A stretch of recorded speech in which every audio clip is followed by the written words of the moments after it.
dilaksanakan di CGP.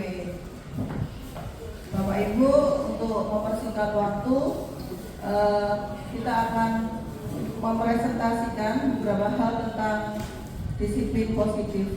Sebelumnya, ada beberapa pertanyaan tematik yang bisa Bapak Ibu jawab.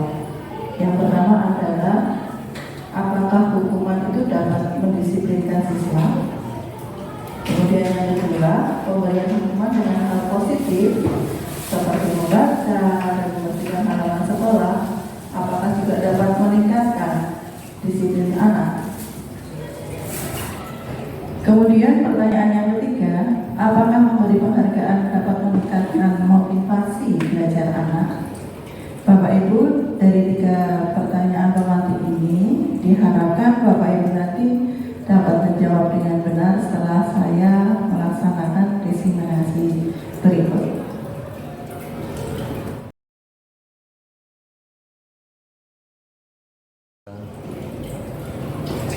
Mengenai disiplin positif, apa makna dari disiplin positif itu? Diana Gosen dalam bukunya Restitusi Sekolah Disiplin itu menyatakan bahwa disiplina itu berarti adalah belajar, sedangkan disiplin juga berasal dari kata yang sama dengan disiplin, itu adalah murid atau pengikut. Nah, dari situ Bapak Ibu, kita tahu bahwa untuk menjadi seorang murid atau pengikut itu, seseorang itu harus paham betul alasan mengapa mereka itu mengikuti atau melalui ajaran dari suatu aliran. Nah, sehingga motivasi dari seseorang itu mengikuti aliran tersebut adalah dikatakan sebagai motivasi dari dalam dirinya sendiri atau motivasi intrinsik, bukan motivasi ekstrinsi.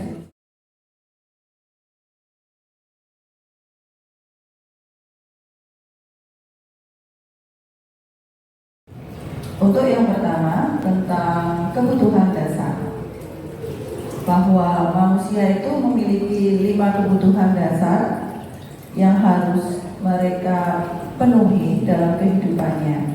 5 kebutuhan dasar itu adalah bertahan hidup, kasih sayang dan rasa diterima, penguasaan, kebebasan, dan kesenangan. Siswa kita yang mengambil makanan milik temannya, masih ingat Bapak Ibu? Nah, itu setelah kita telisik, kita wawancarai anak tersebut, bisa jadi anak tersebut kehilangan salah satu dari kebutuhan dasarnya. Kalau anak itu ternyata menjawab, saya bosan dengan masakan yang ibuku siapkan dari rumah. Nah, itu bisa jadi anak tersebut adalah kehilangan kebutuhan dasar yang mana? Kasih sayang atau kebebasan? Dia ingin yang lainnya kan Bapak Ibu? Nah, itu juga kebebasan. Atau mungkin ketika ditanyai guru wali kelasnya, kenapa kamu mengambil makanan temanmu? Dan dia menjawab, ternyata ibuku tidak memberi bekal aku hari ini. Maka kebutuhan apa yang dia bilang? Kasih sayang. Betul, bertahan hidup. Bertahan hidup. Ya, karena dia lapar kan, dia butuh untuk bertahan hidup. Misalnya dia menjawab, saya senang ketika makanan teman saya ambil, saya melihat teman saya kesusahan, teman saya menangis. Kebutuhan apa yang bilang dari si anak yang mengambil makanan tadi? Siswa yang melanggar suatu norma atau peraturan, kalau kita selidiki, ternyata salah satunya itu dia kehilangan atau tidak bisa memenuhi kebutuhan dasar dari dirinya. Oleh karena itu mungkin dia mencari hal yang baik atau ya negatif. Nah, kemudian ada motivasi perilaku manusia nanti yang akan dijelaskan oleh Bu Rahayu. Monggo Bu Rahayu.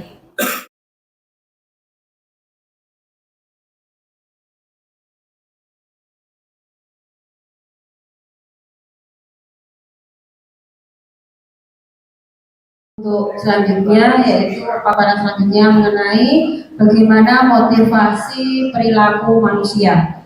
Tadi sudah dijelaskan Bu Ika bahwa setiap orang, setiap anak itu memiliki kebutuhan masing-masing, di mana apabila kebutuhan itu tidak terpenuhi itu akan terjadi sesuatu. Kita harus mencari kira-kira kebutuhan apa yang kurang terpenuhi dari siswa.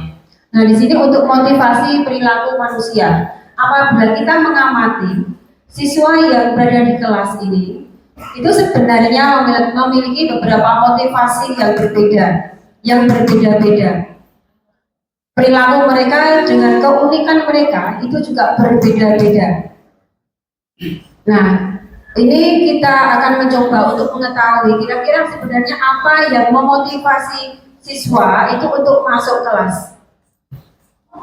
Baiklah, di sini ada beberapa tindakan dari guru yang biasanya dilakukan. Nah, tindakan dari guru ini termasuk hukuman atau konsekuensi.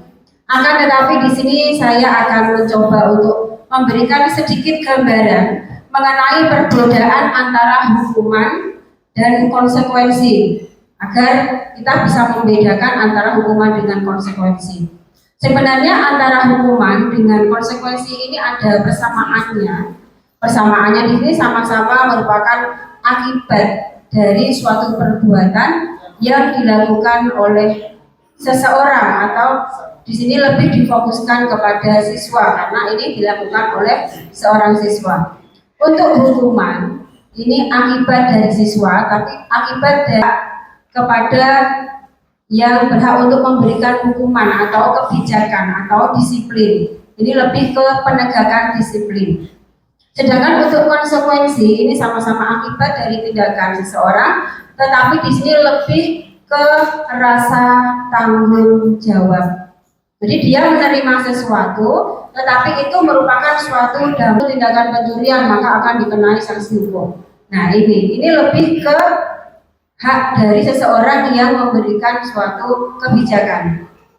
Baiklah, yang pertama Bapak Ibu, misalnya untuk kasus yang pertama, ini mungkin nanti sambil dicatat nih, ini termasuk apa? Yang pertama, mencatat 100 kali di dalam buku kalimat, saya tidak akan terlambat lagi karena terlambat ke sekolah. Jadi dia melakukan suatu kesalahan. Ada siswa melakukan suatu kesalahan, kemudian diminta untuk mencatat 100 kali seperti itu. Ini termasuk hukuman atau konsekuensi ya Bapak Ibu? Hukuman. Yang menjawab hukuman coba tunjuk jari. Ya. Kalau yang konsekuensi tidak ada. Berarti sebagian besar itu menjawab ini merupakan suatu hukuman. Kita simpan dulu jawabannya. Kemudian yang kedua, lari berkeliling lapangan basket 2 kali karena terlambat hadir di sekolah. Kita sering melihat kejadian seperti ini. Siswa diminta untuk berlari-lari ke lapangan, entah 2 kali, entah 3 kali, karena dia terlambat hadir di sekolah. Ini merupakan suatu hukuman atau konsekuensi. Hukuman. Sebagian besar menjawab hukuman dan tidak ada yang menjawab itu merupakan suatu konsekuensi. Terima kasih, kita simpan dulu jawabannya, kita lanjutkan. Murid diminta untuk push up 15 kali karena tidak menggunakan masker ke sekolah. Ini termasuk hukuman apa konsekuensi Bapak Ibu?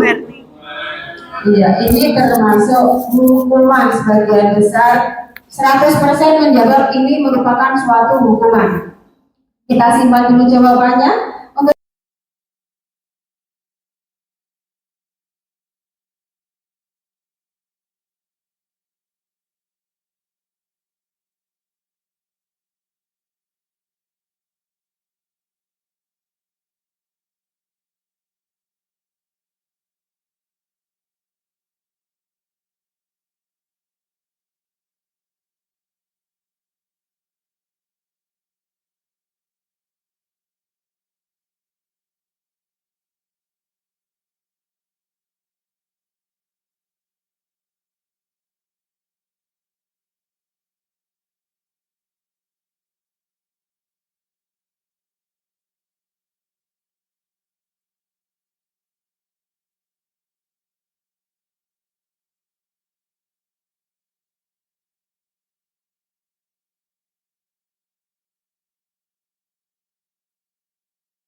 Selanjutnya Bapak Ibu, kita akan membahas tentang posisi kontrol dari restitusi. Ada 5 posisi kontrol yang akan kita bahas. Yang pertama adalah posisi penghukum, yang kedua posisi pembuat merasa bersalah, ketiga posisi sebagai teman, keempat posisi pemantau monitor, dan kelima adalah posisi manajer.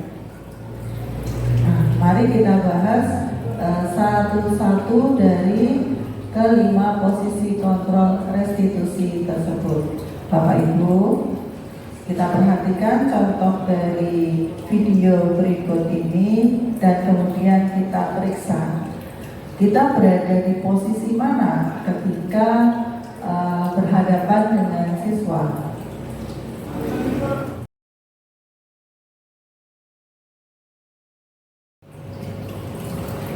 Posisi kontrol restitusi yang pertama adalah guru sebagai penghukum. Nah, mari kita saksikan video berikut.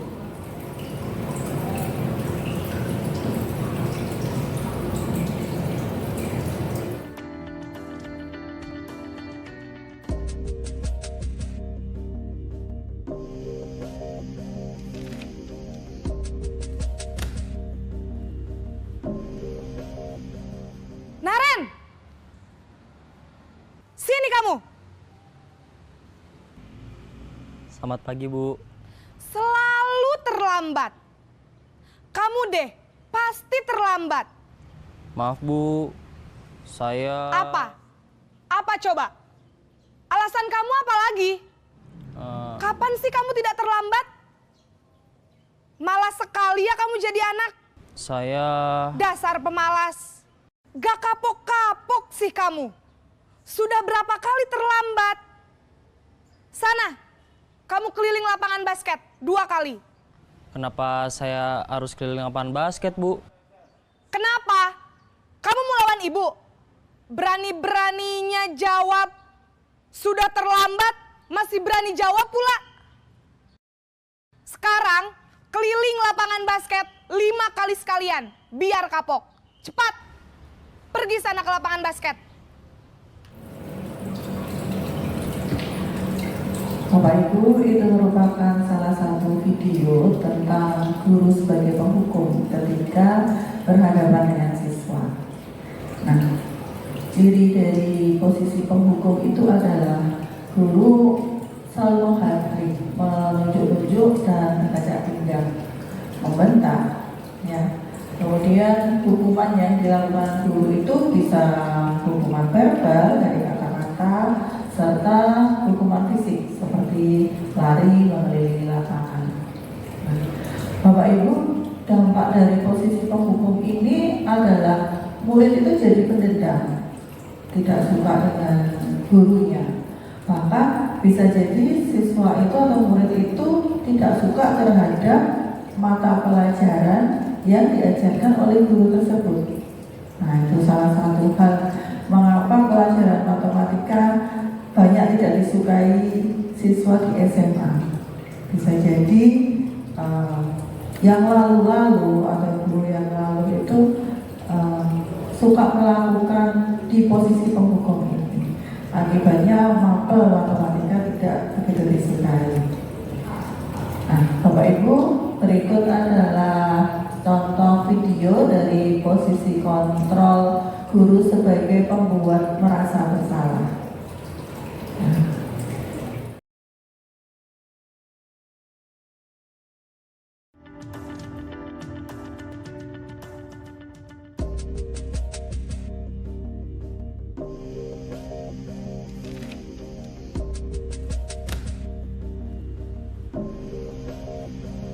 Naren!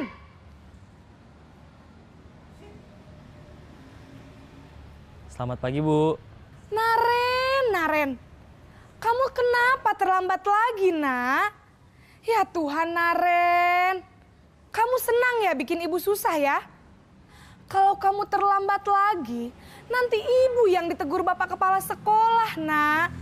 Disangka ibu tidak bisa membina kamu. Duh, gimana ini?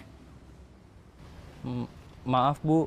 Duh Gusti Naren. Kamu suka ya kalau ibu ditegur bapak kepala sekolah? Terus, sekarang ibu harus tulis apa ini di buku absen? Ini kamu sudah sering terlambat loh. Ibu harus apa coba? Maaf, Bu. Maaf sekali. Ya sudah, lain kali jangan bikin ibu susah lagi ya nak ya. Ibu tidak akan kuat lagi kalau kamu begini terus. Bisa jantungan kalau ibu ditegur bapak kepala sekolah. Sana cepat ke kelas. Maaf ya, Bu. Maaf sekali. Di video posisi kontrol restitusi membuat merasa bersalah pada siswa yang Bapak Ibu lihat tadi, tampak bahwa ibu guru suaranya itu cenderung lembut, tenang. Namun kata-katanya itu menyebabkan murid menjadi orang yang merasa gagal. Nah, guru itu mengatakan hal yang merasa kesalahan yang ada pada murid dengan membuat gurunya itu seolah-olah menderita. Muridnya dibuat merasa bersalah seperti itu. Nah, Bapak Ibu, dampak dari posisi membuat merasa bersalah ini menyebabkan murid itu merasa bersalah. Kalau murid merasa bersalah, itu namanya identitas dari siswa itu menjadi identitas yang gagal. Siswa merasa bersalah, kemudian dia menjadi rendah hati, kemudian menarik diri karena kata-kata guru tadi walaupun lembut tapi menusuk hati siswa karena dia membuat siswa tersebut merasa bersalah.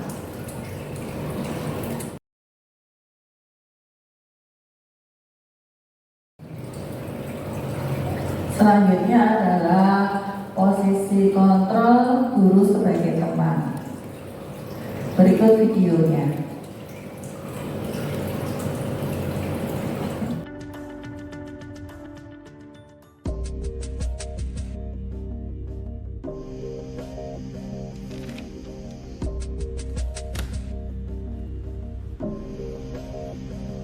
Naren!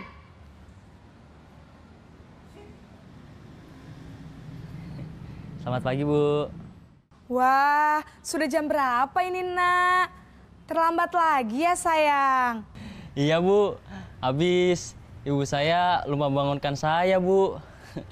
Kamu malah menyalahkan ibu kamu. Kamu bukannya anak yang larinya paling kenceng. Kok terlambat sih? Iya, Bu. Saya memang terlambat bangun tadi. Jadi, biarpun saya lari kencang, tetap gak kekejar, Bu. Ya sudah sana, nanti lain kali larinya lebih kenceng lagi ya. Biar gak terlambat lagi. Bikin seneng ibu, demi ibu. Bisa kan? Bisa lah, Bu. Ya sudah sana masuk kelas. Ibu beresin urusan absen kamu. Kamu ini ada-ada saja.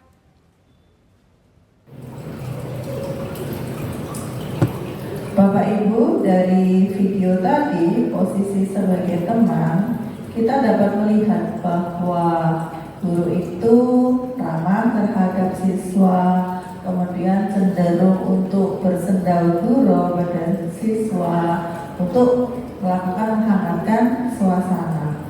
Nah, identitas yang dicapai dari posisi guru sebagai teman ini adalah identitas yang sukses atau berhasil.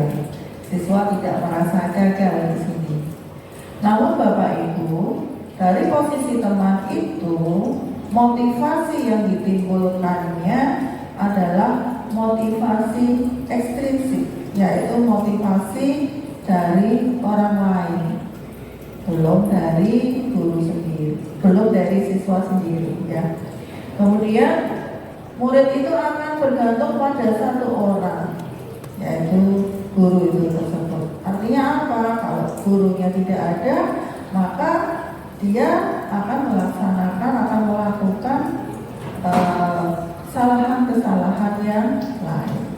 Murid jadi tidak mandiri dan tidak bisa berpikir untuk dirinya sendiri.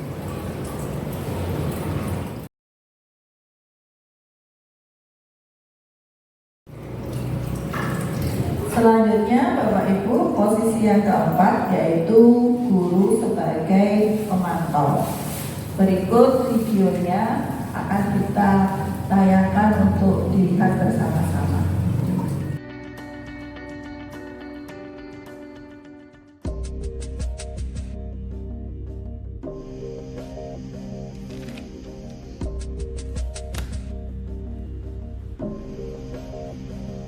Naren!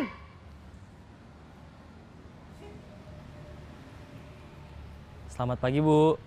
Naren, apa peraturan sekolah kita tentang jam berapa kita harus masuk sekolah, nak? Kita harus di sekolah jam 7, Bu. Iya, betul. Sekarang sudah jam 7.20. Naren sudah tahu konsekuensinya jika terlambat hadir. Paham, Bu. Saya harus tinggal kelas pas jam istirahat selama 20 menit. Iya, benar. Konsekuensinya demikian.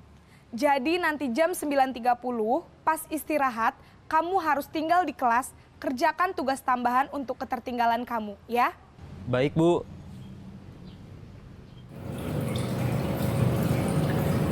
Dari video tadi, sebagai posisi pemantau, terlihat bahwa Bu Guru tadi suara pemantau itu datar, kemudian tidak emosi, terus tidak bersendal gurau seperti posisi teman ya, dan tidak menggunakan suara yang tinggi.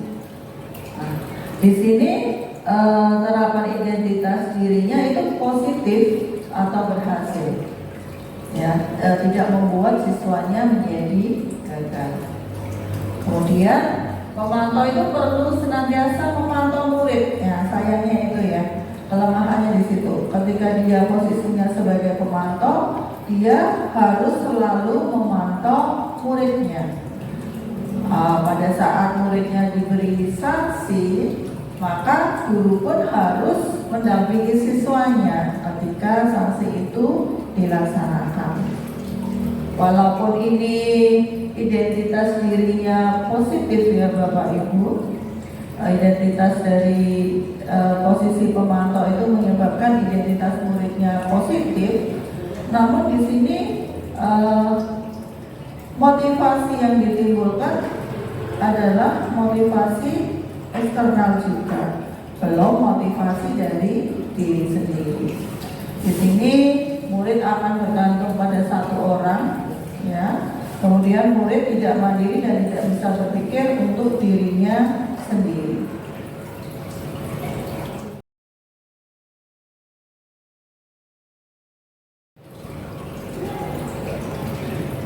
Posisi yang terakhir adalah posisi manajer. Nah, ini adalah posisi ideal Bapak Ibu. Posisi yang diharapkan Bapak Ibu semua dapat mencapai dari posisi ini, posisi manajer. Nah, di posisi manajer apa yang harus dilakukan oleh Bapak Ibu? Kita lihat video berikut.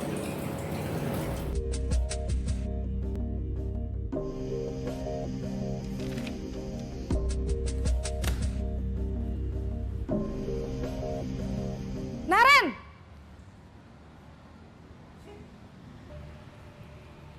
Selamat pagi, Bu. Selamat pagi, Naren. Maaf, Bu.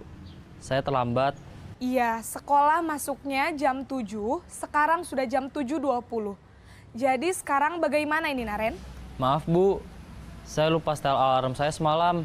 Baiklah, menurut kamu, keyakinan sekolah yang mana yang perlu kamu tingkatkan? Menghargai diri sendiri dan orang lain mungkin ya, Bu. Setuju. Jadi, apakah Naren meyakini prinsip saling menghormati tersebut? Iya, Bu. Saya meyakininya. Apakah Naren bersedia memperbaiki masalah keterlambatan ini? Bersedia, Bu. Bagaimana kamu akan perbaiki masalah keterlambatan ini? Saya akan coba untuk tidak lupa menyetel alarm saya, Bu. Baik, kalau Naren lupa menyetel alarm di rumah, ada orang yang kira-kira bisa bantu mengingatkan tidak? Ada, Bu. Kakak saya, Kak Ema. Ada lagi selain Kak Ema? Selain Kak Ema, ada ibu saya. Baik, jadi yang mengingatkan Naren adalah Kak Ema dan ibu kamu ya? Kira-kira akan mulai setel alarm kapan nih Naren? Setelah pulang sekolah, akan segera saya lakukan. Baik, jadi Naren akan setel alarm untuk bangun besok pagi dan akan diingatkan oleh kakak dan ibunda Naren ya. Ada lagi yang mungkin perlu dilakukan Naren? Agar tidak terlambat bangun lagi. Tidak ada, Bu. Baik Naren, terima kasih untuk kerjasama kamu. Sekarang kamu perlu kembali ke kelas untuk belajar. Baik, Bu. Terima kasih. Nah, Bapak Ibu, dampak dari posisi manajer ini sangat berarti bagi siswa, di mana siswa bisa mandiri, menyelesaikan masalahnya sendiri, serta mereka percaya diri untuk dapat menyelesaikan masalahnya sendiri. Jadi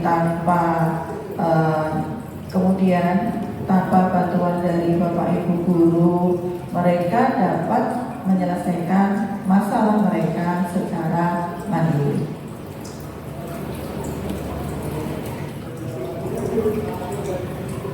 Dari 5 posisi itu Bapak Ibu, diharapkan Bapak Ibu dapat menuju ke posisi manajer, posisi yang kelima.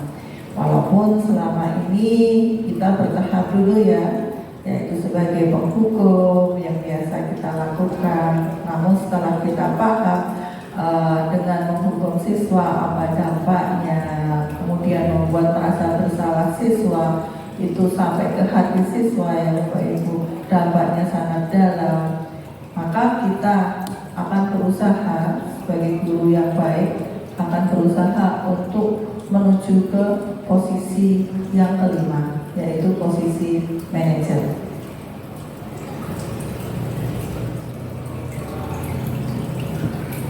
Ini adalah tabel kesimpulan dari posisi kontrol restitusi, yaitu sebagai penghukum, pembuat rasa bersalah, teman, pemantau, dan yang terakhir adalah manajer. Guru berbuat bagaimana ketika menghukum, guru menghadiri, menunjuk-nunjuk, menyakiti, menyindir, seperti itu ya Bapak Ibu.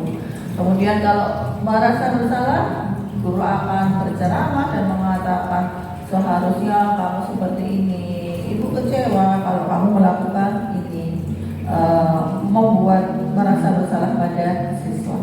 Tetapi kalau ketika sebagai teman, dia akan membuat alasan-alasan untuk muridnya. Dan sebagai pemantau, nah ini Bapak Ibu, kalau sebagai pemantau, guru itu akan menghitung dan mengukurnya berdasarkan kesepakatan-kesepakatan yang telah dilakukan. Dan kalau sebagai manajer dirinya apa Bapak Ibu? Guru itu akan mengajukan pertanyaan-pertanyaan. Kemudian ketika sebagai penghukum, guru akan berkata apa? Kalau kamu tidak melakukannya, awas ya, rasakan. Seperti itu. Kemudian kalau membuat rasa bersalah, guru akan berkata, kamu seharusnya, kamu sudah tahu, ibu lelah, ibu kecewa, seperti itu. Kalau sebagai teman, guru akan berkata, ayolah lakukan ini demi ibu, seperti itu.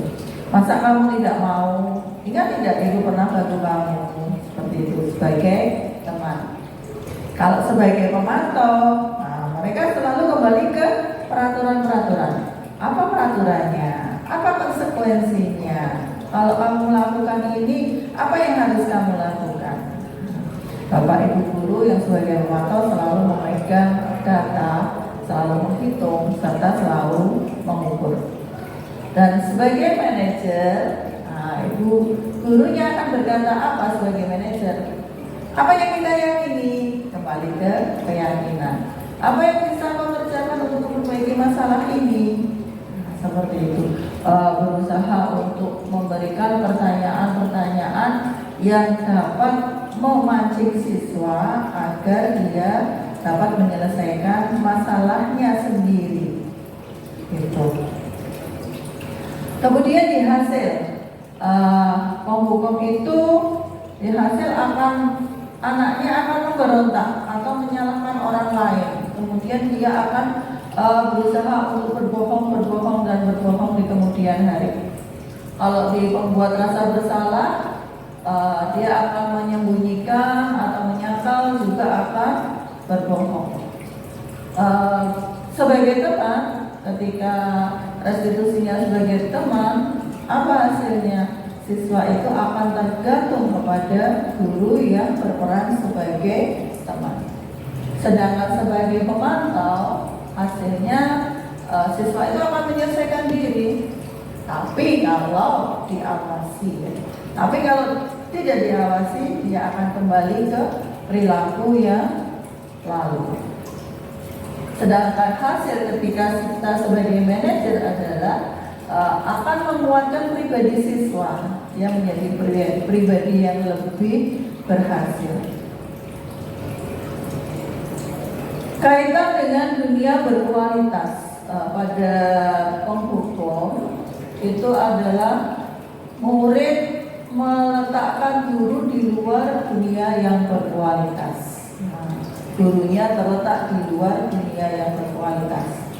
Begitu juga ketika sebagai pembuat rasa bersalah, guru itu akan diletakkan oleh murid di dalam dunia yang berkualitas.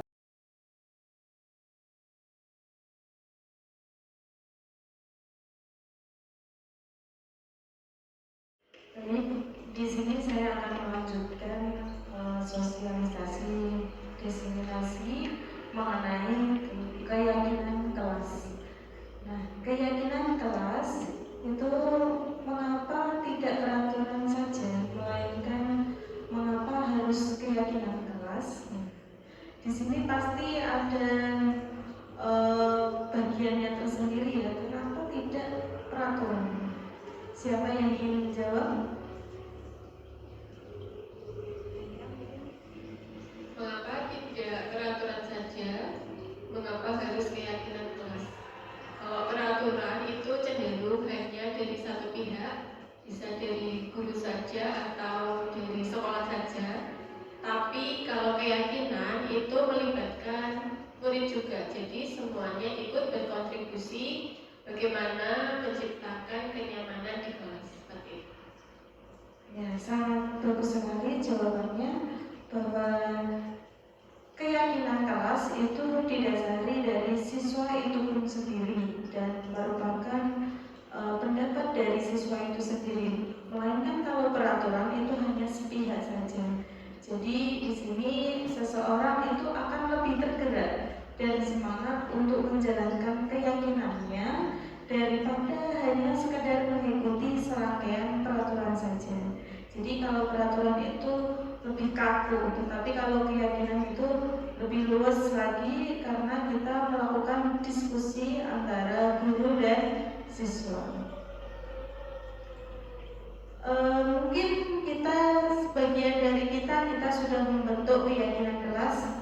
Ada yang Bapak Ibu guru belum membentuk keyakinan kelas. Nah, di sini ada cara-caranya, yaitu pembentukan keyakinan kelas di sekolah itu yang pertama bersifat lebih abstrak daripada peraturan lebih rinci dan konkret. Yang kedua berupa pernyataan-pernyataan universal yang dilontarkan oleh pendapat siswa-siswi kita. Yang ketiga senantiasa dibuat dalam bentuk positif.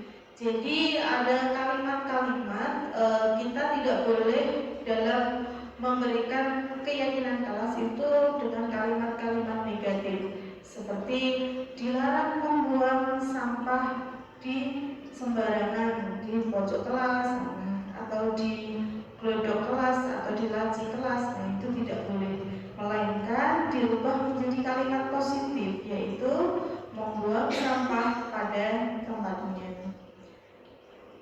Yang keempat, hendaknya tidak terlalu banyak sehingga mudah diingat. Jadi keyakinan kelas itu tidak dirangkai dengan kalimat terbelit-belit, melainkan hanya di sini mudah diingat. Misalnya menggunakan HP pada saat jam istirahat. Nah, tidak terbelit-belit, kita tidak boleh menggunakan HP saat pembelajaran. HP dimasukkan di tas. Itu kalimat itu merupakan kalimat yang sangat terbelit-belit sehingga kita bisa yaitu merangkai dengan kalimat yang spesifik dan bisa dipahami dan mudah diingat. Nah, gitu. Terus selanjutnya sebaiknya dapat diterapkan di lingkungan tersebut. Jadi saat membuat keyakinan kelas itu kita harus berdasarkan siswa-siswi kita. Nah, tidak melainkan bahwa dalam keyakinan kelas tidak ada di sini barang-barangnya, tetapi kita masukkan dalam keyakinan kelas, itu tidak bisa. Selanjutnya, semua warga kelas hendaknya ikut berkontribusi. Jadi setiap siswa harus memiliki pendapat dari keyakinan kelas itu yang dibentuk. Tidak hanya satu orang atau 5 orang saja, melainkan semua warga kelas tersebut harus membuat dan berkontribusi dalam pendapatnya, yaitu keyakinan kelas. Dan selanjutnya yaitu bersedia meninjau kembali keyakinan kelas dari waktu ke waktu. Jadi saat dalam pembentukan keyakinan kelas itu harus ditinjau ulang apakah keyakinan kelas itu bisa dilaksanakan ataupun justru membuat siswa itu ketakutan atau siswa itu tidak nyaman dalam belajar. Maka dari itu perlu dalam tinjauan dalam pembuatan keyakinan kelas. Prosedur pembentukan keyakinan kelas di sekolah. Nah, di sini cara-caranya membuat Bapak Ibu. Yang pertama, mempersilahkan warga sekolah atau murid-murid itu untuk bercurah pendapat tentang peraturan yang perlu disepakati. Terus mencatat semua masukan-masukan para murid warga sekolah di papan tulis atau di kertas besar, di mana semua anggota kelas itu dapat membacanya. Jadi dalam tadi membuat pendapat-pendapatnya dari siswa itu dibentuk keyakinan kelas. Justru yang paling bagus itu ditandatangani kesepakatan semua kelas, gitu ya. Terus yang ketiga, susunlah keyakinan kelas dalam bentuk kalimat yang positif. Tadi sudah saya katakan bahwa dalam pembentukan keyakinan kelas, kalimat-kalimat negatif itu diubah menjadi kalimat positif supaya dalam kalimat positif itu mempengaruhi positifnya. Tetapi jika kita menggunakan masih dalam kalimat negatif, itu yang diingat adalah kalimat negatifnya. Seperti dilarang mencontek. Nah, ini yang diingat adalah dilarangnya. Nah, gitu. Jadi kita rubah menjadi kalimat positif, kerjakan dengan jujur. Seperti itu. Terus tinjau kembali daftar surat pendapat yang sudah dicatat.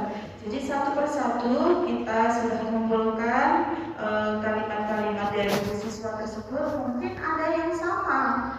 Maka dari itu kita tinjau yang sama, kita kumpulkan golongan, misalnya di sini tentang kesehatan, tentang kebersihan, tentang kenyamanan, kita kumpulkan menjadi satu. Misalnya membuang sampah itu masuk dalam tahapan yaitu disiplin positif tentang kebersihan. Nah, kalau kerapian, nah itu masuk dalam juga kebersihan juga bisa. Kalau kenyamanan, misalnya tadi mengerjakan dengan jujur itu bisa. Kalimat negatifnya misalnya tidak boleh mengambil milik orang lain. Jadi kalimat positifnya kita harus menjaga keamanan kelas tersebut, sehingga dikelompok-kelompokkan. Kita di sini kita tinjau dari daftar jumlah pendapat yang sudah dicatat. Selanjutnya, tinjau ulang keyakinan kelas atau sekolah secara bersama-sama. Setelah keyakinan sekolah selesai dibuat, maka semua warga sekolah meninjau ulang dan menyetujui keyakinan sekolah tersebut. Jadi siswa itu kita kumpulkan tadi bahwa dari pendapat-pendapat itu harus secara mufakat, sepakat untuk melaksanakan kesepakatan kelas tersebut. Jadi tidak ada siswa yang merasa keberatan. Jadi di sini bahwa dalam kesepakatan kelas semuanya sepakat dan semuanya yakin dan semuanya bisa menjalankan. Terus yang terakhir di sini kita dalam keyakinan kelas itu bisa ditempelkan di dinding atau dibuat di dalam dicetak di dalam figuran kita tempelkan atau dibuat di kertas manila atau kertas hias sehingga semuanya bisa melihat dan bisa terpampang di dalam kelas. Next. Di sini ada restitusi. Nah, restitusi itu apa? Restitusi adalah proses. Nah, selanjutnya ini akan dijelaskan tentang restitusi oleh Miss Iin. Waktu dan tempat.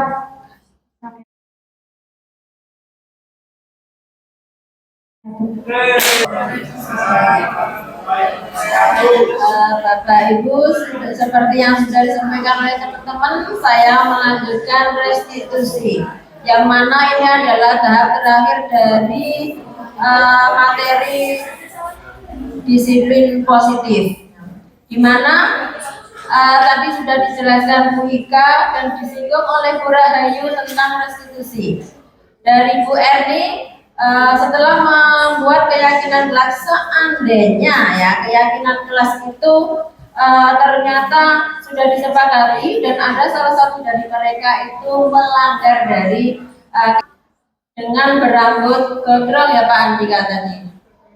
Halo Pak Andika. Ya, tadi membuat restitusi rambut gondrong ya. Anak berambut gondrong. Ya, contohnya anak berambut gondrong. Karena keyakinan kelas jadi buat sekolah bukan kelasnya. Sekolah itu adalah peraturannya rambut tidak boleh gondrong. Ternyata tadi saat saling sapa pagi hari berjabat tangan bersama Bu Fani, ada salah satu dari mereka berambut gondrong. Akhirnya Pak Andika memanggil anak untuk memperbaiki kesalahannya. Yaitu kesalahannya apa? Yaitu berambut gondrong. Itu adalah menurut dari Gosen 2004. Selanjutnya sama menstabiliskan identitas. Ya, yaitu tulisannya terlalu kecil ya Bapak Ibu. Nanti akan dijelaskan oleh Bu Heni step by stepnya setiap dari 1 sampai 3. Yang kedua yaitu memvalidasi tindakan yang salah. Jadi anak nanti setelah dipanggil itu dia akan mengakui kesalahannya. Dari kesalahannya itu bagaimana berkaitan dengan yang dibuat Bu Erni tadi, yaitu yang ketiga yaitu tentang menanyakan keyakinan kelasnya. Ya, dari namanya di sini adalah restitusi segitiga. Dari saya itu dulu, dilanjutkan oleh Bu Heni. Assalamualaikum warahmatullahi wabarakatuh. Banyak setengah 4 lebih 10 menit. Langsung saja.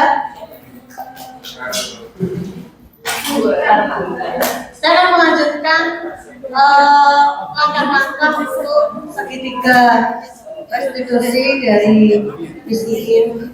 Bahwasanya di sini langkah yang pertama adalah menstabilkan identitas, yang mana ini merupakan bagian dasar dari tahapan segitiga restitusi yang bertujuan untuk mengubah identitas anak dari orang yang gagal karena melakukan kesalahan menjadi orang yang sukses. Dalam hal ini contoh kalimat yang bisa digunakan adalah berbuat salah itu tidak apa-apa. Tidak ada manusia yang sempurna. Saya juga pernah melakukan kesalahan seperti itu. Nah, misalnya kita menemukan pagi tadi itu ada anak yang berambut gondrong atau terlambat sekolah. Dalam hal ini kita tidak boleh langsung menghukumnya, melainkan kita tanyai dengan baik-baik dengan kesabaran, termasuk kenapa kok kamu berangkat terlambat. Karena saya gini-gini, jangan langsung memarahinya, melainkan dengan hati yang lembut kita sadarkan bahwasanya manusia adalah tempat yang salah. Saya pun juga sering terlambat sekolah seperti itu. Lanjut yang kedua, tahapan yang kedua adalah validasi tindakan yang salah. Memvalidasi dari perilaku salah anak. Di sini kenapa kamu sampai terlambat sekolah? Alasannya apa?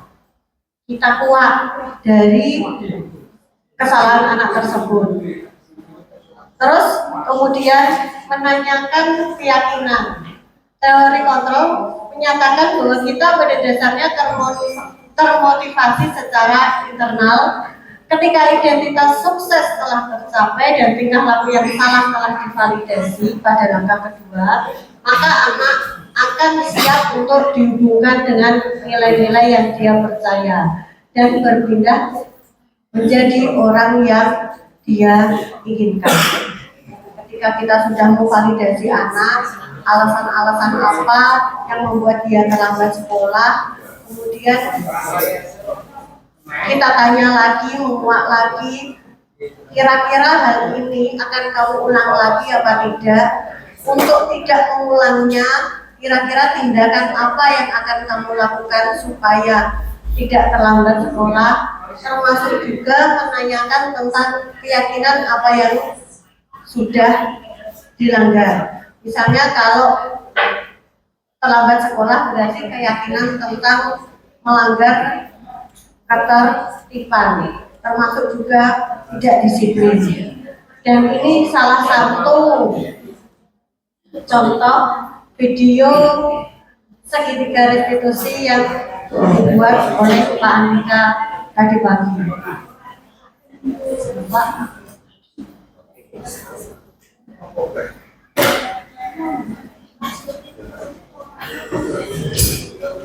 Monggo Bapak Ibu bisa dilihat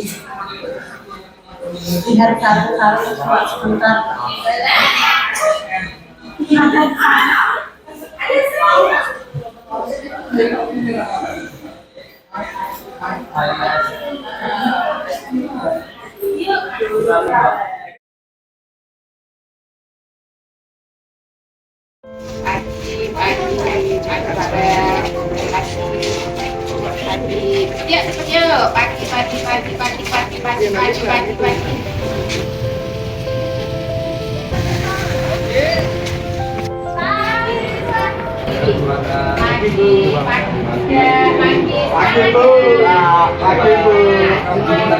Pagi Pak.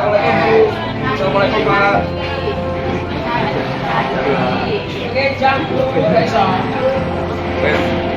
Kamu kelas berapa nak? Nama siapa?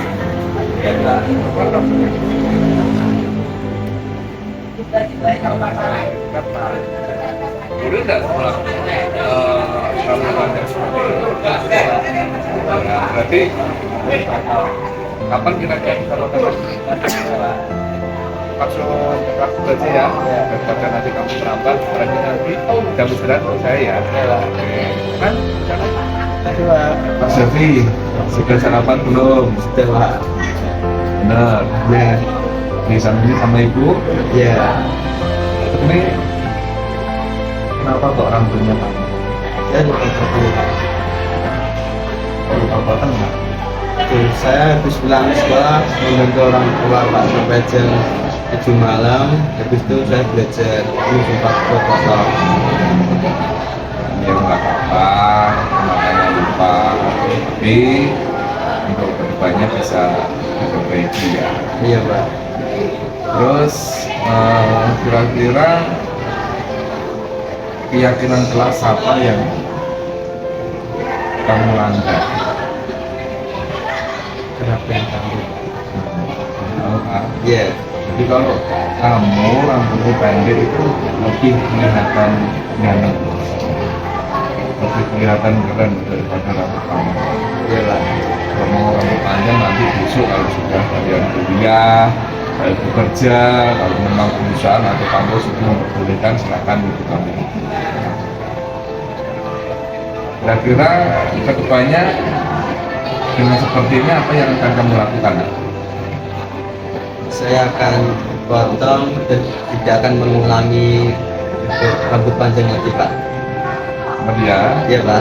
jadi laki-laki itu kelihatan luar biasa ketika dia mampu menjalankan apa yang menjadi hobi.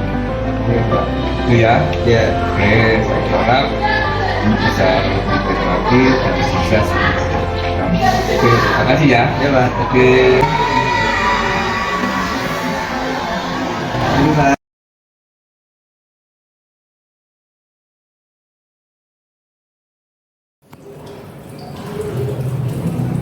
Bapak Ibu, ini ada video ketika saya praktek untuk melakukan restitusi, segitiga restitusi terhadap Radit, anak 12-2. Mari kita simak bersama-sama.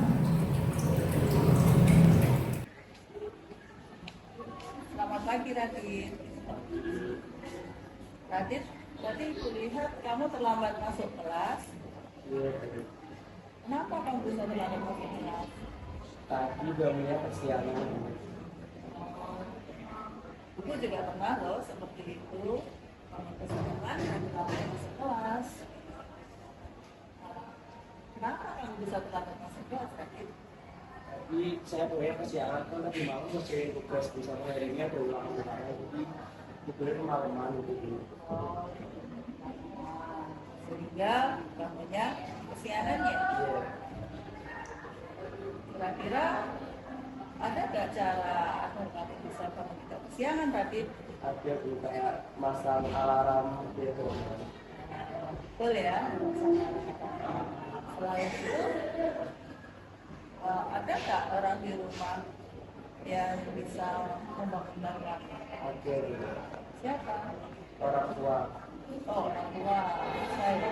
Selain orang tuamu, Jadi dia sama yang dibeli juga. Radit, keyakinan kelas mana yang belum kamu perbaiki ketika kamu terlambat sekarang? Disiplin, kurang disiplin, terlihat terlambat. Dan setelah ini kamu bisa memperbaikinya kan? Bisa. Langkah apa saja yang harus kamu lakukan agar bisa memperbaiki keyakinan kelas kali ini? Yang pertama kan alasan saya ke siaran itu malam gitu ya, tadi gitu ya. Jadi mulai saat ini saya masih bekerja tidak malam di luar sekolah. Terus? Yang tadi juga yang masuk alarm, terus minta bantuan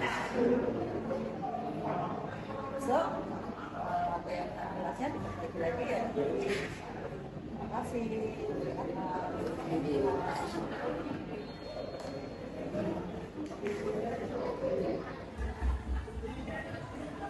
Selamat siang, Mas. Kamu tahu kenapa saya mandi di sini? Belum tahu. Lihat itu rambut. Iya. Kenapa rambutmu? Kepanjangan, melebihi batas dari kesepakatan kelas. Asik ya punya rambut panjang seperti itu. Iya. Aku juga seperti itu loh, suka dengan rambut panjang. Dan kalau cewek kan harus dipungkir ya, itu nggak mau mungkin. Tapi asik ya seperti itu. Tapi kira-kira seperti itu melanggar keyakinan kelas yang mana ya? Kesadaran diri. Kesadaran diri ya. Dan kamu tahu bagaimana cara memperbaiki keyakinan itu? Ya, saya nanti pulang sekolah mau motongnya. Mau motong? Ya. Di rumah ada siapa? Bapak Ibu, Bapak bisa memotong rambut? kurang bisa. Ya nanti kamu potongnya di mana? Di pulang sekolah. Tapi nanti pulang sekolah kamu akan potong rambut ya. Bisa menghadapi itu lagi. Bisa. Untuk menunjukkan kamu sudah potong rambut. Ya terima kasih. Yes. Loh?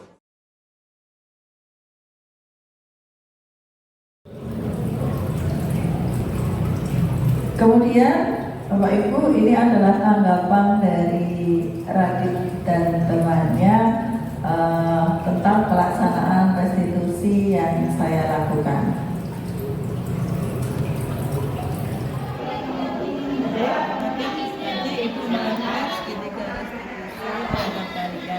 Bagaimana tanggapan kalian tentang apa yang diperbuat terhadap kalian?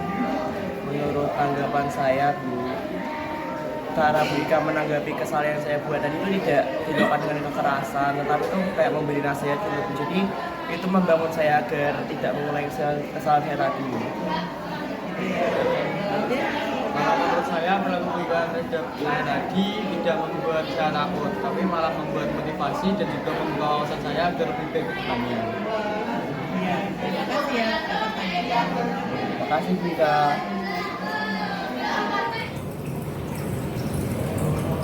Oke, Bapak Ibu, dari contoh segitiga restitusi yang saya lakukan dan tanggapannya tadi mengakhiri diseminasi pada hari ini.